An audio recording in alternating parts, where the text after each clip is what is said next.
Good morning. It's Saturday, April 25th. It's beautiful out. So please make sure you get out there for a while and breathe in some fresh air. If you hear some squawking, it's because I'm in the bedroom and the window is right outside of where the chicken coop is, and they're anxious to get out of their pen and run in the yard. I only let them do that though if somebody's out there because we have hawks, and I got to be careful until all of the bushes are grown back and the trees are in bloom, because then they can kind of find places to hide if the hawks do come near.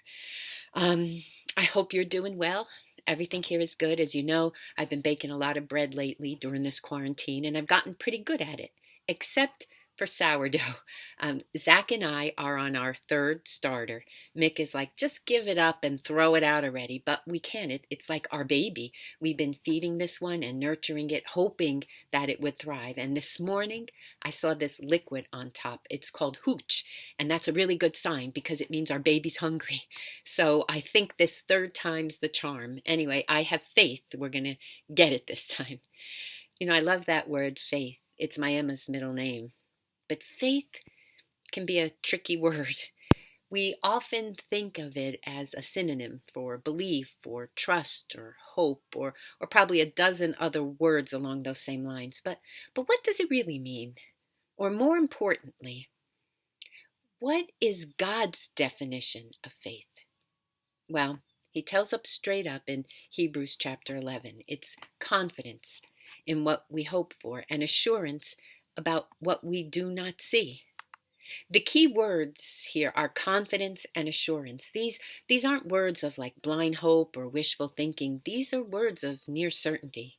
Now, we can have confidence in lots of things. For example, we are confident that one day this coronavirus will be under control and we can leave our homes and hug each other and gather together with our family and friends. Yeah, we can have that confidence and even assurance as each day we get closer and closer to a vaccine and medicine to treat this virus and the tests for antibodies that we need. The what we don't see part is what usually trips us up. How can we be confident and assured of something we've never seen before? Well, that question alone could be the subject of an entire book, but the writer of Hebrews gave us one quick example. In verse 3, he uses creation itself as evidence of this kind of faith. Essentially, he says there was nothing, and then there was everything we see. There was the unseen, and because of God, there is now the seen. In other words, he calls us to begin looking back on all the ways our unseen God has made himself seen by what he's done. Now, I'm not saying that one little tidbit is going to solve all of our faith issues, but it all points to the big question we all have to wrestle with. Do we really believe God is in control? Because let's be honest, if faith was that easy, everyone would be faithful all the time in everything. But being a Christian isn't about knowing what's in store for you. It's the decision to choose faith when life tells you something different. See, faith is the backbone of belief. It's what gets you going and keeps you going. And sometimes it's tough. I mean, think about this. Because of faith, Noah built an ark when it never rained before. They didn't even know what rain was. David, little scrawny David, was only able to kill the giant Goliath because he had faith that God was going to help him do it. Moses, tongue-tied Moses, led the Israelites from Egypt simply by trusting God to be his mouthpiece and enable him to do all the things that he did.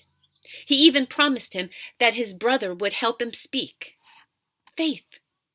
It was faith that turned a murderer by the name of Saul into the great missionary Paul, and it was faith that gave Mary the confidence to say yes to being pregnant even though she never slept with anyone before. Faith is what motivates us, gives us hope, gets us through. See, here's what I've discovered. Faith doesn't magically change what I'm going through and make everything happy or pleasant. It merely bends the light of my current circumstances in such a way that I can see God's presence in the moment despite the outcome. See, faith allows us to see hope when all seems lost, to survive the furnace of suffering, to grow despite the pain, to make it through this awful pandemic, and to even see some good in the midst of the bad. Faith enables us to find the blessing rather than criticize and complain. It's the assurance and confidence that even though I don't see God, God sees me. You know, one day this guy was was walking along the side of a cliff. He'd been climbing up and down for a while, and suddenly his foot slips, and he falls, and he grabs hold of a branch, and as he's hanging on, he yells, "Is there anybody up there?" And suddenly he hears a voice that says, "Yes, I'm here, it's God." And he said, "God, if that's you, would you please help me?" And he says, "Yes, of course, trust me, I got this, just let go." And the guy says, "What?" He said, "Trust me, let go." And the guy looks down and he sees it's like 200 feet down. And then he takes a deep breath and he pauses for a minute and he says, "Is there anybody else up there?" My friends, when you're faced with the big, scary unknown, like this virus, when you feel like you're hanging on, ask yourself, do I believe that God has it in his hands? Or am I on my own? It's a tough question, but maybe this will help you. Make a list of all the times God has come through for you in the past. Think back on your life and whenever you faced something unknown, what did God do? How did it work out?